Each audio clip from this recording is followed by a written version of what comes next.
Welcome to your Farm and Home Show. My name is Joanna Coles, and today we're visiting with Kristin Hildabrand, Warren County Extension Agent for Horticulture, and talking about peaches.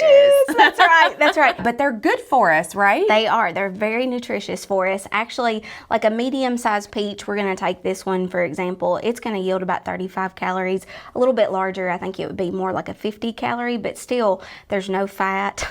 A lot of vitamins A and C, so it's really good, and a lot of good fiber as well. So, we talked about, that there's different colors of peaches, white versus yellow. It kind of just depends on your preference or whatever is available to you in season. A lot of people want to eat them just fresh and as a snack. I think that's great. There's a lot of good recipes that we have here at the Extension office that can help kind of give you some other opportunities of ways to use peaches. And one of my favorite ones from our Plated Up Kentucky Proud recipe is our Peachy Breakfast Bake. And it's just very simple, but it's a great way that you can utilize peaches. Of course, we have a peach cobbler. I think a lot of people think about cobblers and peaches, but we have an easy peach cobbler recipe from our Plated Up Kentucky Proud as well. And we have a lot of other recipes that feature peaches too. There's a gluten-free peach and blueberry muffin recipe. So if you have like a gluten allergy, that might be something that you want to check out. I know gluten is something that we kind of have to watch about with our allergies and things like that. But, peaches I feel like can really fit any time of day, Joanna.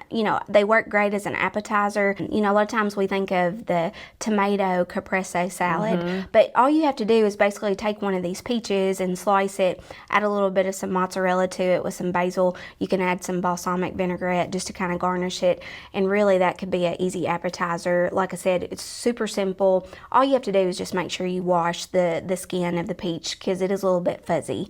But it can fit really for any salad that you might want to throw in some peaches too for this time of year. Some people will say, if I wanted to peel the peaches, what do you recommend? So generally what we would ask you to do to peel it is just simply take boiling water, drop down the peach for about 30 seconds, and then after that time frame, you're gonna put it immediately into some cold water, and that's just basically gonna stop that cooking process.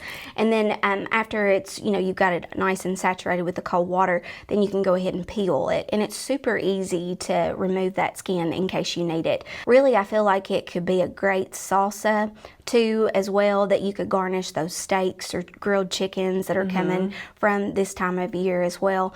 And then of course, there's peach ice cream, and there's all kinds of good recipes with peaches that you can utilize too. And all those scream summer, because this is a summer fruit, and some people say, well, I might want to hold on to it for a little bit longer, right? And so there are ways to preserve peaches in jams, freezing peaches, so that you can utilize, because they're never going to be as good or taste as good as they do right now. Oh yeah, when it's picked at the peak of perfection, locally grown, it is just like you said, it's the right stage of harvest.